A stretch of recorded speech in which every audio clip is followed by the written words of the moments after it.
সম্মানিত ভিউয়ার্স, আজকের ভিডিওতে আমি সমান আজমল বাড়ি আপনাদের সকলকে স্বাগত জানাচ্ছি। তো আপনাদেরকে আজকে দেখাবো যে এনসিপি নেতা সার্জিস আলম তিনি কেন ছাত্রলীগ করতেন, এ বিষয়ে তিনি স্পষ্ট ব্যাখ্যা দিয়েছেন। তা চলুন তার ব্যাখ্যাটি শুনে আসি। আপনি এখন এটা বলছেন যে আপনার কেন ছাত্রলীগ করতে হয়েছে। আমি যদি আপনাকে প্রশ্ন করি, তাহলে আমার একটা প্রশ্ন আছে, আপনাকে না, শুধু আপনাকে না, বাংলাদেশের এই যে মেইন স্ট্রিম মিডিয়া যারা আছে, এত বড় বড় হাউস, এই মিডিয়া হাউসগুলো আমাদেরকে যে বাধ্যতামূলকভাবে গণরুমে রাখা হলো, 4 জনের রুমে আমি 2 বছর 40 জন থেকেছি, এটা যে করা হলো, গেস্ট রুম করানো হলো, ল্যাব ক্লাস বাদ দিয়ে আমাদেরকে বাধ্যতামূলকভাবে আওয়ামী লীগের একজন নেতাকে সালাম দেওয়ার জন্য ঢাকা বিশ্ববিদ্যালয়ের শত শত শিক্ষার্থীকে ঘন্টার পর ঘন্টা দাঁড় করিয়ে রাখা হয়েছে। ভাইরা বলতে পারবে এটা সত্যতা আছে কিনা। এটা যখন করা হলো, এই মিডিয়া হাউসগুলো কথাই ছিল, এই বুদ্ধিজীবী সমাজ, সুশীল সমাজ, আপনাদের মতো যারা উপস্থাপক কিংবা বাংলাদেশে এই জানা আমার শেষ করতে দিতে হবে, কারণ আমার জীবনের শত শত ঘন্টা এই ছাত্রলীগের নোংরা কালচারগুলো নষ্ট করেছে।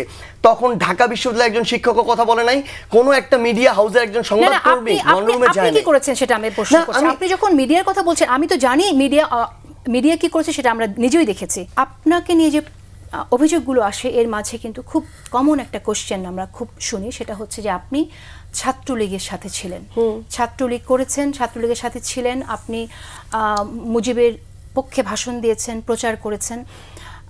একজন সার্জিসকে কেন ছাত্রলীগ করতে হয়েছিল? হ্যাঁ, আচ্ছা শুনেন, এটা হচ্ছে কষ্ট লাগার কিছু নাই। হ্যাঁ, এটা হচ্ছে ফ্যাক্ট বা রিয়েলিটি। এটা আমি 2017 সালে ঢাকা বিশ্ববিদ্যালয়ে ভর্তি হয়েছি।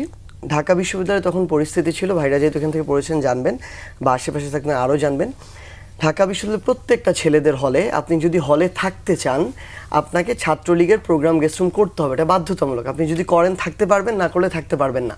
প্রথম, দ্বিতীয়, তৃতীয় বর্ষে এটা বাধ্যতামূলক। আমি আমার জায়গা থেকে, আমার ঢাকা এরকম আত্মীয় স্বজন কেউ ছিল না যার বাসায় আমি থাকবো। ঢাকা বিশ্ববিদ্যালয়ের আশেপাশে যে চানখারপুর, লালবাগ এলাকার যে মেসের অবস্থা, তার চেয়ে হলে একটু কষ্ট করে প্রোগ্রাম গেস্টরুম করে হলে থাকা 1000 গুণ ভালো। আমি হলে থেকেছি, হলের ছাত্রলীগের প্রোগ্রাম গেস্টরুম করেছি। এক, দ্বিতীয়ত আমি শেষ করি, হল বিশ্ববিদ্যালয় সেন্ট্রাল কোথাও কোনো কালেও আমার ছাত্রলীগের কোনো পোস্ট ছিল না। আমি জীবনে শুনিনি যে আমার নামের পাশে 24-এর অভ্যুত্থানের আগে কেউ এটা ব্যবহার করেছে যে ছাত্রলীগের নেতা।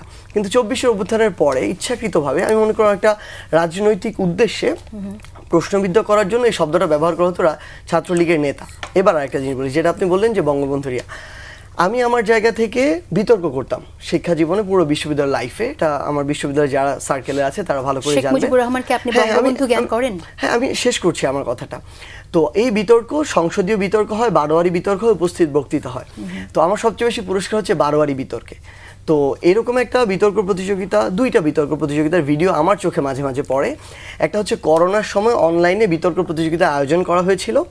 আমার ঘরে, ওই ঘরে রুমে বসে ভিডিও করা, ওই ভিডিওগুলো জমা দিতে হতো। এরপরে ভিডিও অ্যানালাইসিস করে যাদেরটা ভালো হতো তাদেরকে পুরস্কার দিত। তো যখন আমি একজন প্রতিযোগী, আমি 2টা জিনিস দেখবো, আমার টপিক কি, সেকেন্ড হচ্ছে আমার কন্টেন্ট তৈরি করে আমার জিততে হবে, চ্যাম্পিয়ন হতে হবে। 1, 2 নম্বর আরেকটা ভিডিও চোখে পড়ে, এটা হচ্ছে মহসিন হলের মাঠে হয়েছিল, আয়োজন করেছিল Dhaka university alumni association. Topic ছিল আমার বঙ্গবন্ধু। আমি হল চ্যাম্পিয়ন হয়েছিলাম। এরপরে বিশ্ববিদ্যালয়ের 18টা হলের আরেকটা ফাইনাল স্টেজ হয়, সেখানে আমি অংশগ্রহণ করি, আবার সেখানে অংশগ্রহণ করি চ্যাম্পিয়ন হওয়ার জন্য। তাহলে আমার কি হবে, আমার যে টপিক, আমি ওই টপিকের যত ধরনের ভালো তথ্য পাওয়া যায় আমি খুঁজে উপস্থাপন করে আমার আবার চ্যাম্পিয়ন হতে হবে। তো এটাই আমি উপস্থাপন করেছিলাম, এবং এই 2টা ভিডিও আমি মাঝে মাঝে আমার জায়গা থেকে দেখি। আমি বুঝলাম, কিন্তু এটা তো সত্যি যে সার্জিস ছাত্রলীগ করেছে। তখন ছাত্রলীগের, শুনুন আমি আপনাকে একটা জিনিস বলি, ছাত্রলীগের যে সভাপতি, তার সাথে আপনার ছবি আছে। হ্যাঁ, আমার তার সাথে শেখ হাসিনার সাথেও ছবি আছে, শেখ হাসিনার সাথেও ছবি আছে, তার পক্ষে যে বক্তব্যগুলো আছে। আমার কথা হচ্ছে, তাহলে ছাত্রদল ওখানে কি করে থাকলো ইউনিভার্সিটিতে? কোথায় ছাত্রদল ছিল না? প্রত্যেকটা ঢাকা ইউনিভার্সিটির, ঢাকা ইউনিভার্সিটি যারা পড়ালেখা করেছে তাদের প্রত্যেককেই কি মুজিবের স্লোগান দিয়ে পড়ালেখা করতে হচ্ছে? আমি আপনার কথা যেটা বলেছি আপনি বুঝেন নাই। ঢাকা ইউনিভার্সিটিতে যারা হলে থেকেছে, ধরেন ছাত্রদল অনেকে ছিল, হলে থাকে নাই, বাইরে থাকতে হয়েছে, ভাই বলতে পারবে, ইভেন ক্যাম্পাসে ঢুকতে দেয় নাই। আমি যদি বলি মধুর ক্যান্টিন কিংবা এদিকে যখন এসেছে তারা লাঠি দিয়ে তাড়া করেছে। এটা শুধুমাত্র ছাত্রদল তো তাও মাঝে মাঝে আসতে পেরেছে, কিন্তু যদি আপনি শিবির দেখেন, মানে ওই যে একটা শিবির ধরে ধরে জবাই করে, এই পর্যন্ত স্লোগান দেওয়া হয়েছে।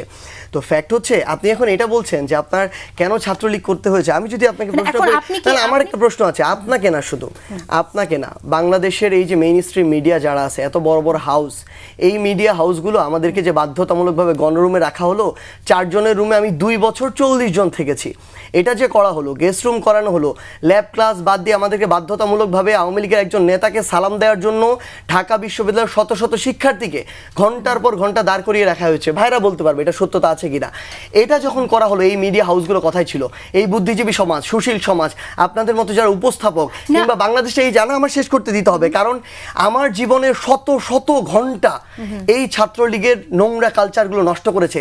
তখন ঢাকা বিশ্ববিদ্যালয়ের একজন শিক্ষকও কথা বলে নাই, কোনো একটা মিডিয়া হাউসের একজন সংবাদকর্মী গণরুমে যায় আপনি কি নাই। করেছেন সেটা আমি প্রশ্ন না, করছি। আপনি যখন মিডিয়ার কথা বলছেন, আমি তো জানি মিডিয়া কি করেছে সেটা আমরা নিজেই দেখেছি। ব্যক্তিগতভাবে আমি যদি আমাকে প্রশ্ন করেন, সেটা আপনি উত্তরটা জানেন যে আমি যে প্রতিবাদটা করেছিলাম এবং সে কারণে যে আমি থাকতে পারিনি, কিন্তু সেই প্রতিবাদটা তো আপনি করেন নাই। আমি প্রতিবাদ করি না। আপনার মানে আপনার কি মাথা ঠিক আছে এই মুহূর্তে? আমাকে শুনেন, আপনি ছাত্রলীগের এতটা দীর্ঘ জুলাইয়ের 4 তারিখে, আমার কথা শুনেন, জুলাইয়ের 4 তারিখে ঢাকা বিশ্ববিদ্যালয় থেকে আন্দোলনের নেতৃত্বে প্রথম সারিতে যারা ছিল, তাদের মধ্যে যাকে প্রথম ছাত্রলীগ হল থেকে বের করে দিতে নিছে, তার নাম হচ্ছে সার্জিস। আমি শেষ করব। এই জুলাই অভ্যুত্থানের নেতৃত্বে সর্বপ্রথম 5 জুন যারা একসাথে মিলে 6 জুন শহীদ মিনারে 3টায় প্রোগ্রাম অর্গানাইজ করে, তাদের মধ্যে একজনের নাম সার্জিস।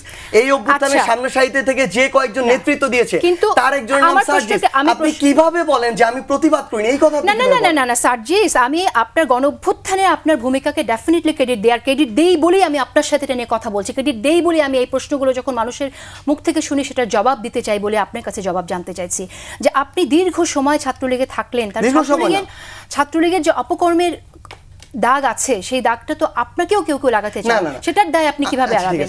এবং আপনার আরেকটি প্রশ্ন শেষ করে নিই সার্জিস, আমি সেটা হচ্ছে আপনার দলের যারা নেতাকর্মী আছে, সেই নেতাকর্মীকে আপনি কি শিক্ষা দিবেন যে তারা এভাবে কোনো ফ্যাসিজম দেখলে এভাবে ছদ্মবেশে থেকে যাবে? ফ্যাসিজম দেখলে ছদ্মবেশে থেকে যাবে কিভাবে? যেভাবে আপনি ছিলেন? না, কোনোদিনও না। আপনি এই কথা বলতেই পারেন না। সবচেয়ে বড় কথা হচ্ছে, আমি ঢাকা বিশ্ববিদ্যালয়ে পঞ্চগড় থেকে ফার্স্ট ইয়ার একজন ছেলে 2017 সালে পড়তে এসেছি। আমার ওই সামর্থ্য আছে ছাত্রলীগ, শেখ হাসিনা কিংবা এই পুরো রেজিমটার বিরুদ্ধে দাঁড়ানো। আমি 2017 সালে এখানে এসেছি। 9 থেকে 17 সালে এটা কিভাবে আসলো? তখন বাংলাদেশের রাজনৈতিক দলগুলো কি করেছে? আরো যারা এত বড় বড়, না না আমার শেষ করতে হবে, আপনি তো প্রশ্ন করেছেন, আমার তো উত্তর দিতে হবে। এই যে এত বড় বড় স্টেক হোল্ডার যারা এখন নিজেদেরকে অনেক বড় কিছু দাবি করে, তারা তাদের জায়গা থেকে কি করেছে? আমি তো আমার জায়গা থেকে, যখন আমাকে বাধ্যতামূলক এটা করানো হয়েছে, আমি করার পরে যেদিন আমার সাহস হয়েছে, না আমি শেষ করি, যেদিন আমার সাহস হয়েছে আমি এটার বিরুদ্ধে প্রতিবাদ করতে পারি, ওই দিন আমি নিজে, আমার ফেসবুকে এখনো এটা আছে, এটা 2020-21 সালের কথা আমি দিয়েছি, ঢাকা বিশ্ববিদ্যালয়ের জন্য এই বাধ্যতামূলক ছাত্র রাজনীতি একটা অভিশাপ, এই লেখাটা আমি যেদিন লিখেছি, অন্য কোন সক্রিয় রাজনৈতিক দলের একজন নেতাকর্মী এটা লিখতে পারে নাই। এটা করেই আমরা সেখান থেকে বের হয়ে এসেছি। আর যদি আগ্রহ থাকতো বা কোনো কিছু সুবিধা নেওয়ার ইচ্ছা থাকতো, তাহলে তো একটা পোস্ট নিতাম। কখনো পোস্ট নেই নাই তো। আমাকে সাদা হয়েছে যে আমি হলের ক্যান্ডিডেট হব কিনা, কারণ আমার চেয়ে ওই মুহূর্তে মানে কম্পিট করার মতো আমার সাথে আমার সমবয়সী কেউ ছিল না। কিন্তু আমাকে ওইটি দিয়ে কখনো এইটুকু প্রলোভিত করতে পারে নাই যে তুমি একটা পোস্ট না, ওটা ছেড়ে চলে এসেছি, তারপরে চাকরির দিকে গিয়েছি। ওকে, আপনার যারা নেক্সট ফলোয়ার্স যারা হবে, তাদের জন্য আপনার বার্তাটা কি, যে ভবিষ্যতে কখনো যদি এরকম কোনো ফ্যাসিজম দেখে, তাহলে কি শুরুতেই প্রতিবাদটা করবে নাকি এভাবে থেকে যাবে? এটাকে আপনার এক লাইনে বলবেন। হ্যাঁ, না মানে এটাই, মানে আমরা প্রত্যাশা খুব করে প্রত্যাশা করি আর কি, 2009 সালের প্রতিবাদটা যেন 10 সালে আপনিও করতেন, 11 সালে করতেন, তাহলে আমি করেছিলাম। এটাই, আপনি তো চলে যেতে হয়েছে না, আমরা তো যাই নাই, আমাদেরকেও বাধ্য করা হয়েছে, আমরা তারপরে যাই নাই। না, আমি আওয়ামী লীগ, আমার কাছে প্রলোভন ছিল সার্জিস, এটা আমি ব্যক্তিগত কিছু ছিল, প্রলোভন আমাদের কাছেও অনেক ছিল।